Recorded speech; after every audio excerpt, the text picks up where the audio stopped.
우리 자신에게 짓는 죄. 우리의 생각을 아시는 분은 오직 하나님 한 분이시지만 사단은 우리의 생각을 자극하길 좋아합니다. 우리가 전심으로 용서를 구하면 하나님은 우리를 용서하실 뿐 아니라 우리 죄를 잊어버리십니다. 동이 서에서 먼 것 같이 우리 죄가를 우리에게서 멀리 옮기셨으며 시편 103편 12절. 사탄은 우리의 죄를 기억하기 때문에 그 죄를 생각나게 합니다. 그래서 우리로 하여금 스스로 쓸모없고 용서받지 못한 존재라고 느끼게 합니다. 우리가 용서받지 못했다는 원수의 거짓말을 받아들여서 그 거짓을 믿게 되면 불신의 악순환이 시작됩니다. 그리고 원수가 거짓말을 하고 있다는 것을 알지 못한 채 자신을 정죄하는 말을 계속하게 됩니다. 그만 멈추십시오. 그러한 원수의 거짓말을 지워버리십시오. 여러분은 이미 회개하였고 예전의 생각과 예전의 방법으로 돌아가지 않을 것입니다. 여러분의 죄의 문제는 이미 해결되었습니다. 여러분이 자신에게 행했던 부당한 말을 무효화시키고 여러분을 향한 주님의 신실하심에 대해서 감사하십시오. 하나님으로부터 온 것이 아닌 것들이 여러분의 생각 속에 들어올 때 여러분은 그것이 원수의 전략인지 재빨리 분별해야만 합니다. 이미 용서받은 죄에 대해 생각나게 하거나 혹은 형제를 정죄하는 생각들이 생길 수 있습니다. 우리의 대적은 술, 마약, 부도덕함, 포르노그라피, 낙태, 거짓말, 도둑질과 같은 우리의 과거의 치명적인 상처에 대해서 잘 알고 있습니다. 그렇기 때문에 우리는 모든 생각을 사로잡아서 예수님께 복종시켜야 합니다. 하나님의 마음에서 온 생각이 아닌 것들이 떠오를 때 그 즉시 그 생각을 거부하고 성경 말씀을 인용하십시오. 예수님께서도 광야에서 시험 받으실 때 이와 같이 하셨습니다. 그때 마귀는 거할 곳을 찾지 못했기 때문에 도망갔었습니다. 마귀를 대적하라. 그리하면 너희를 피하리라. 야고보서 4장 7절. 말씀을 알면 그 말씀을 선포하며 우리의 권세를 사용해야 합니다. 여러분의 생각을 하나님께 순복시키고 굴복시킴으로써 한 번에 한 생각씩 마귀와 대적하는 것입니다. 그러면 마귀는 여러분의 생각에 접근할 수 없고 도망가야만 합니다. 또 여러 형제가 어린 양의 피와 자기의 증거하는 말을 인하여 저를 이기었으니 그들은 죽기까지 자기 생명을 아끼지 아니하였도다. 요한계시록 12장 11절. 치유와 기적, 전도와 영혼 구원에 관해 우리가 간증을 함으로써 풀어지는 큰 권능이 있습니다. 우리가 간증을 선포하는 말은 사단을 달아나게 합니다. 마귀는 우리의 간증을 상대할 힘이 없습니다. 왜냐하면 사단은 완전히 패배한 적이기 때문입니다. 저는 각종 집회들에서 치유 간증이 나눠지는 것을 들었습니다. 그리고 그 간증을 통해 동일한 영역에서 치유의 기름 부음이 풀어지는 것을 목격했습니다. 예언적인 말, 우리는 모두 하나님의 음성을 들을 수 있습니다. 우리는 주님이 주신 언약을 붙들어야 합니다. 어떤 사람은 그 언약의 확증을 주기 위해 여러분에게 다가오기도 합니다. 많은 사람들이 밥에게 와서 예언적인 메시지를 듣기 원하지만 그렇다고 해서 그가 성령님은 아닙니다. 물론 밥은 성령으로부터 계시적인 메시지를 아주 분명하게 들을 수 있습니다. 하지만 우리는 스스로가 하나님으로부터 직접 음성을 들어야 합니다. 몇 해 전에 주님은 저에게 밥과 함께 배우기를 원한다고 말씀하셨지만 그때 저는 릭 조이너와 말씀을 배우려던 때였습니다. 그러나 주님은 아니다. 너는 밥 존스와 같이 공부할 것이다. 라고 말씀하셨습니다. 그 당시 저는 밥 존스가 누구인지 알았지만 저는 그와 직접 대화를 나누어 본 적이 없었습니다. 주님께서 2004년에 저를 알래스카로 보내셨을 때 주님께서 저에게 주셨던 언약의 말씀들을 상기시켜 드렸습니다. 주님, 제게 밥 존스와 공부할 것이라고 말씀하셨는데 주님, 이제 저는 미국 가는 먼 곳인 알래스카로 갑니다. 그 당시에 제가 알래스카로 가는 것은 밥 존스와 공부할 것이라는 주님의 약속과는 너무나 먼 일인 것처럼 보였습니다. 하지만 주님의 때가 이르러서야 주님의 언약은 성취되었습니다. 그때가 되자 주님은 저를 밀어붙이시는 것처럼 밥에게로 가까이 가게 하셨고 마침내 저는 그와 함께 배우고 있습니다. 저는 주님의 그 언약의 말씀이 저의 남은 여생 동안 밥의 배우자가 되어 날마다 그와 함께 배운다는 의미인 줄 몰랐습니다. 우리의 삶을 향한 말들을 주의 깊게 살펴서 긍정적인 말들은 그것이 실제가 되도록 해야 합니다. 대신에 부정적인 말은 무효화시키십시오. 그리고 여러분을 저주하거나 해를 가한 사람들을 용서하십시오. 여러분의 권위자는 누구입니까? 여러분 위에 있는 권위자들과 그들의 말을 생각해 본 적이 있습니까? 여러분이 사는 동안 많은 권위자들을 만나실 것이며 그들 전부가 하나님을 믿는 사람들은 아닐 것입니다. 우리는 타락한 세상에 태어났기 때문에 모든 사람들이 주님과 성경 말씀을 알고 있지는 않습니다. 불행하게도 많은 크리스천들이 진리의 성령님이 아닌 종교의 영에 이끌려 살고 있습니다. 그래서 하나님의 지혜가 아닌 그들의 세상적인 지혜로 우리를 도우려는 많은 사람들을 만나게 됩니다. 하지만 만일 우리가 그들의 말을 제대로 분별하지 않으면 그로 인해 많은 피해를 입을 수 있습니다. 우리는 부모님, 조부모님, 선생님, 교수님, 사역자, 배우자, 상사, 형제자매와 어떤 때는 청소년 담당 교역자 등의 권위 아래 있게 됩니다. 많은 사람들이 자신의 오랜 상처를 통해 말을 하기 때문에 주위 사람들을 상처로 오염시킵니다. 그들은 사랑이 아니라 쓴뿌리를 가지고 말하거나 화가 풀리지 않은 분한 마음, 용서하지 못한 상태에서 말하기 때문입니다. 그들의 진리는 항상 편향되어 있는데 그것은 자기 안에 있는 상처를 보호하기 위해서입니다. 저는 어려서 술에 의존적이고 싸움이 잦은 부모님 밑에서 자랐습니다. 두 분이 서로를 향해 내뿜는 말들은 끔찍했습니다. 새아버지는 한번 집을 나가시며 몇 주 동안 집을 떠나 계셨고 저는 어머니가 몸에 난 상처를 치료하시는 것을 지켜보며 자랐습니다. 어머니의 감정적인 상처는 육체적인 상처보다 훨씬 컸습니다. 몸의 상처는 빠르게 치료되었지만 감정적인 상처를 치유하는 데는 오랜 시간이 걸렸습니다. 어머니는 본인이 상처와 좌절감 속에 살아오셨기에 자녀들에게도 상처를 주시는 말씀을 많이 하셨습니다. 저는 다른 아이들처럼 어머니를 많이 사랑했고 어머니가 말씀하시는 모든 것을 믿었습니다. 어떻게 어린 자녀가 어머니의 말을 믿지 않을 수 있겠습니까? 그분은 저의 어머니였고 어머니는 거짓말을 하지 않는 분이었습니다. 그래서 저는 스스로 멍청해서 결코 아무것도 할 수 없다고 믿으면서 자랐습니다. 집에는 4명의 아이들이 있었으며 우리는 셀 수 없이 많은 부정적인 말들을 들으며 자랐습니다. 물론 사랑의 말을 들을 때도 있었지만 부정적인 말들이 우리에게 들러붙어서 상처로 남아있는 것 같았습니다. 저는 진심으로 새아버지를 사랑했고 그분도 저를 사랑한다는 것을 항상 알고 있었습니다. 새아버지는 제가 수다스러워서 언젠가 그것 때문에 공경에 처할 것이라고 자주 말씀하셨습니다. 사실 그것은 저주였고 여러 해 동안 저는 그 말에 대해 깊이 생각했습니다. 저는 공경에 처하고 싶지 않았기 때문에 말할 때 더욱 조심하고 신경을 썼습니다. 결국 새아버지의 그 말은 제게 축복으로 되돌아온 것을 선포합니다. 왜냐하면 저의 선포의 말로 대적의 활동과 일들을 파쇄할 수 있기 때문입니다. 새아버지가 말했던 것처럼 저는 수다스러운 입으로 원수를 공경에 처하게 만들었습니다.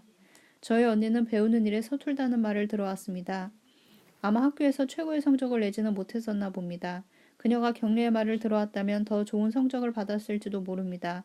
그러나 그녀는 격려를 받지 못했습니다. 언니는 스스로에 대해 그런 생각을 가지고 있었기 때문에 학교에서 항상 겁을 먹고 소심하게 지냈습니다. 그녀는 무엇인가를 성취하기 위해서 노력하지도 않았고 계속되는 패배를 맛보았습니다. 저는 언니가 그런 저주의 말을 극복해낸 것이 자랑스럽습니다. 현재 그녀는 자신의 기업체를 가지고 있는 성공한 사업가입니다. 그녀는 위대한 믿음의 은사를 가진 훌륭한 여성이고 많은 다른 사람들을 돕고 있습니다. 그녀는 자신에 대해 부정적인 말을 했던 사람들을 용서해야 했고 역경을 극복했습니다. 주님은 실제로 다른 사업가들과의 관계에서 그녀를 시험하셨지만 그녀는 그들에게 잘못을 전가하지 않고 바로 용서했습니다. 그녀는 그들을 축복하고 계속 좋은 관계를 유지했습니다. 그리고 하나님은 놀라울 정도로 그녀를 축복하셨습니다. 우리는 우리를 대적하여 말하는 사람들을 용서해야 합니다. 마태복음 6장 8에서 13절에서 예수님은 하나님 아버지께 어떻게 기도해야 하는지 제자들에게 가르치십니다. 14절에서 예수님은 제자들에게 그들에게 잘못을 범한 사람을 용서해야만 한다고 말씀하십니다. 이것은 조건적인 것입니다. 우리가 다른 사람을 용서하면 우리도 용서를 받을 것이지만 용서하지 아니하면 용서받지 못할 것입니다. 너희가 사람의 과실을 용서하면 너희 천부께서도 너희 과실을 용서하시려니와 너희가 사람의 과실을 용서하지 아니하면 너희 아버지께서도 너희 과실을 용서하지 아니하시리라. 마태복음 6장 14에서 15절. 저는 이 성경 구절에 대해 확대 번역본을 좋아합니다. 죄의 의미 중에서 부주의에서 지은 죄이거나 원한과 적대감을 가지고 의도적으로 지은 죄의 의미를 포함하는 죄, 신인 죄와 죄과 트레스패시스에 대해 더 자세히 설명이 되어 있기 때문입니다. 우리는 용서를 선택할 수도 있고 쓴뿌리, 분노, 용서하지 못하는 마음을 계속 고집할 수도 있습니다. 이것은 우리의 선택입니다. 너희가 다른 사람의 죄과 트레스패시스, 부주의로 지었거나 의도적으로 지은 죄를 용서하면 잊어버리고 죄를 사해주며 죄를 범한 자들에게 분노하기를 포기하면 너희 천부께서도 너희를 용서하시려니와 너희가 사람의 죄가를 용서하지 아니하면 너희 아버지께서도 너희 죄가 트레스패시스, 부주의로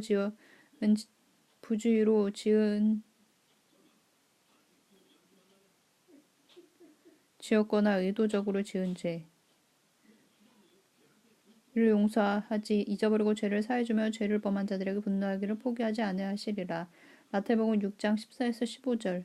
용서하는 법을 배워서 최대한 빨리 용서하는 것이 너무 중요합니다. 수년 전 어느 날 주님은 말로써 저를 심각하게 공격하고 있는 사람을 제가 사랑해야만 한다고 말씀하셨습니다.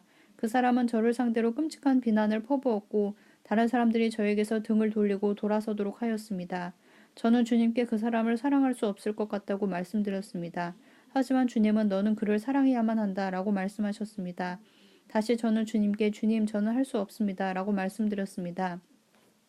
저는 심지어 왜 제가 그 사람을 사랑할 수 없는지에 대한 이유까지도 주님께 알려드렸습니다. 그때 하나님 아버지께서는 부드러운 음성으로 제게 말씀하셨습니다. 내가 나의 아들을 십자가에 달려 죽게 하기까지 사람들을 사랑했던 것처럼 너도 그를 사랑해야만 한단다. 그때 저는 진심으로 주님 앞에 무릎을 꿇고 제 속에 있던 증오와 분노, 그리고 용서하지 못한 마음으로 가득했던 모습을 회개했습니다. 저에게는 그 사람에 대한 사랑이 부족했습니다. 그를 사랑하는 것은 제게 아주 어려운 일이었지만 저는 용서하기 위한 첫걸음을 시작했습니다. 저는 하나님께 저의 행동을 용서해 주시기를 간구했고 그 사람을 용서했습니다. 그리고 나서야 저는 그 사람을 사랑하는 일을 시작할 수 있었습니다. 이것은 제가 선택하는 일이었습니다. 저는 하나님께서 그 사람을 어떻게 바라보고 계신지 저에게도 보여주시길 간구했습니다. 그 사람을 향한 하나님의 사랑을 저도 깨닫는 것이 필요했습니다. 그로 인해서 그를 향한 제 마음에 치유가 일어났습니다. 지금까지도 그 사람은 저에게 전혀 사과 한마디도 하지 않았고 용서를 구하지도 않았지만 저는 이 문제에 있어서 주님 보시기에 바르게 반응했다는 것을 알고 있습니다. 지금까지도 저는 그 사람의 영혼 구원을 위해 기도하고 있습니다. 과거는 과거일 뿐입니다. 주님은 영적 체험을 통해 제가 아주 어린아이였던 시절로 데리고 가셨습니다. 주님은 저에 대하여 부정적으로 말했던 여러 다른 사람들을 보여주셨습니다. 마치 제 인생에 대한 영화 한 편을 보는 것 같았습니다. 부정적인 말이 얼마나 제게 크게 영향을 미쳐왔는지, 그 말들이 저 자신과 다른 사람들에 대한 저의 생각에 얼마나 큰 영향을 주었는지를 볼 수 있었습니다. 하나님은 저를 저주의 말에서 자유케 하시기 원하셨습니다. 그 과정은 단지 제가 그들의 이름을 부르면서 나는 당신을 용서합니다. 과거는 과거일 뿐입니다. 라고 말하는 것으로 시작하게 하셨습니다. 주님은 저를 유아기, 유치원 시절, 초등학교, 고등학교, 일했던 여러 장소, 교회와 제 가족들, 이렇게 제 삶의 각기 다른 단계로 데려가셨습니다. 가족과 친척들 같은 분명히 잘 알고 있는 사람들부터 시작했습니다. 주님이 하나씩 드러내 주실 때 저는 간단히 그들의 이름을 말하고 당신을 용서합니다. 과거는 과거일 뿐입니다. 라고 말했습니다. 저는 그들 모두를 용서했습니다. 주님이 어떻게 그들의 얼굴이나 이름을 떠올려 주실 수 있는지 정말 놀라웠습니다. 저는 그들의 이름을 말하고 용서를 선포했습니다. 그것이 전부였습니다. 선생님, 목사님, 동료, 친구 등 제게 어떤 부정적인 말을 했었는지 기억도 나지 않았던 많은 사람들이 있었습니다. 저는 즉각적으로 각 사람을 보게 되었고 그들이 했던 말이 떠올랐습니다. 그리고 용서를 선포하였습니다. 그리고 그것으로 끝이었습니다. 과거는 과거일 뿐입니다. 저는 영원히 그들을 용서하였습니다. 이 일로 인해 제 영과 혼에 치유가 일어났습니다. 저는 누군가가 저주에 가까울 정도로 불쾌한 말을 하면 그 즉시 그 말의 능력과 권세를 무효화합니다. 저는 그들을 용서할 뿐 아니라 그들이 진리의 성령님임을 알 수 있도록 기도합니다.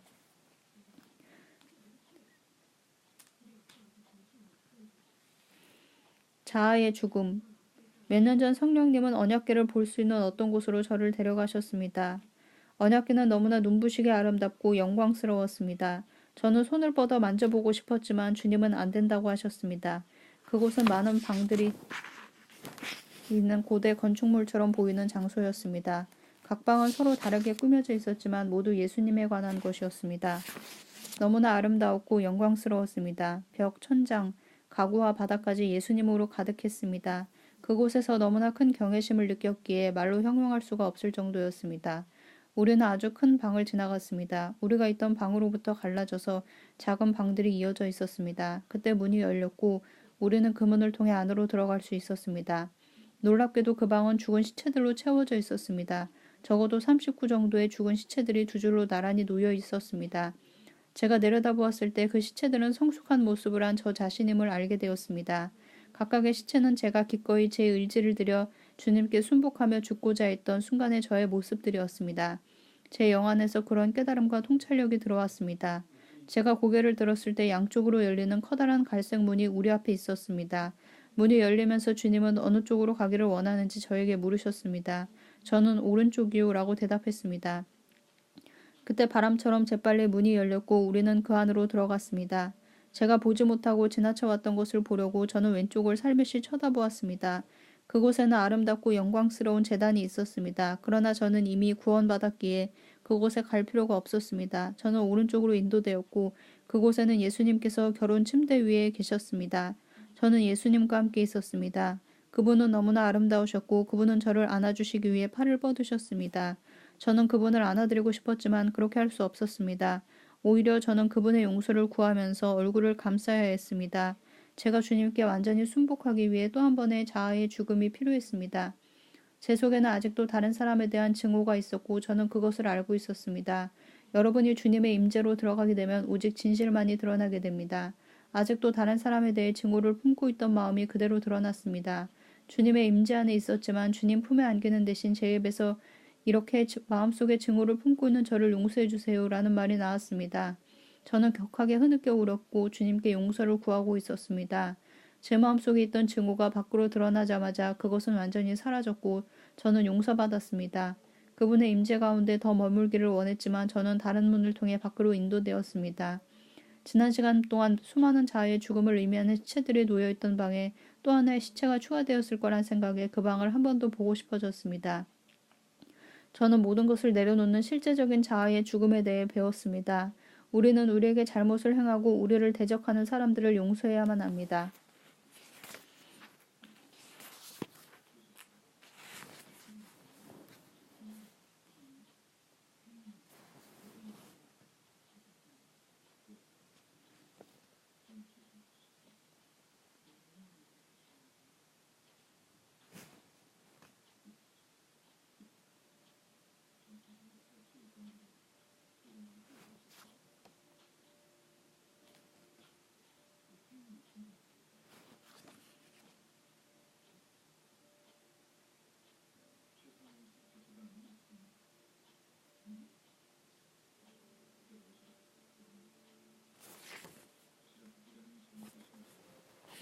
두 개의 문, 긍정의 문과 부정의 문이 있습니다. 긍정의 문에서는 항상 축복이 나옵니다. 우리는 하나님이 우리에게 말씀하신 것을 믿고 그 약속을 붙들어야 합니다. 밥이 병원에 입원했을 당시에 밥이 죽을 것이라는 소문이 나기 시작했습니다. 밥을 알고 그를 사랑하는 사람들 사이에 이러한 말이 돌기 시작했고 그들이 이 소문을 더 퍼뜨렸습니다. 저는 그런 말들을 무효화시켜야 했습니다. 저는 이런 좋지 않은 이야기들을 반박하기 위해 글을 썼습니다. 그가 아프냐고요? 네. 하지만 그는 곧 회복할 것입니다. 그리고 가장 중요한 것은 그가 죽지 않을 것이라는 사실입니다. 우리에게는 안 된 일이었지만 밥을 돌보던 의사도 밥이 입원해 있을 때 휴가 중이었습니다. 그 의사가 돌아와서 자신이 지난번에 밥을 보았을 때보다 건강 상태가 나빠진 것을 보고는 매우 놀랐습니다. 밥은 매우 신실한 그리스도인입니다. 당신이 믿는 것처럼 저도 밥의 건강이 회복될 것을 믿습니다. 라고 의사가 말했습니다. 처음에 다른 의사는 밥이 곧 죽을 것이라고 말했었습니다. 이 상황에서는 이것이 최선입니다. 한번 신장투석을 시작하면 죽을 때까지 계속해야 합니다. 신장투석기에 의지한 채로 가능한 한 많이 움직이셔야 합니다. 그의 말은 희망을 줄 수 없는 회의적인 생각이었습니다. 우리는 그 의사의 말에 동의하지 않았습니다. 하나님의 계획에 동의하기. 저는 한 번도 밥이 죽을 것이라고 믿지 않았습니다. 식욕도 없고 극도로 피곤해하는 매우 약한 상태에 있는 그를 보는 것이 슬펐습니다. 생명력이 별로 없는 사람의 모습을 지켜보는 것 같았습니다. 우리는 계속 기도하고 믿었습니다. 왜냐하면 우리는 희망을 잃지 않았고 하나님께서 그의 삶에 대해 커다란 계획을 가지고 계심을 알았기 때문입니다. 매일매일 밥은 조금씩 건강을 회복하였습니다. 계속해서 5개월 정도 신장 투석을 받았습니다. 우리는 밥이 하나님의 만지심을 받았다고 믿었습니다. 그의 신장은 다음해 봄에 신장 투석기를 떼어낼 수 있을 정도로 좋아졌습니다. 이제 위험한 고비를 넘긴 지 3년이 되었습니다. 그 사건 하나만으로도 우리가 내뱉은 말들이 얼마나 큰 권세가 있는지 알 수 있습니다. 하나님이 우리에게 주신 약속을 붙들어야 한다는 주님의 음성을 저는 믿습니다. 결코 의심하지 말고 믿으십시오. 하나님의 진리를 말하고 거짓을 무효화하십시오. 밥은 10억의 영혼들이 하나님의 나라로 돌아오는 것을 볼 때까지 살아있을 것입니다.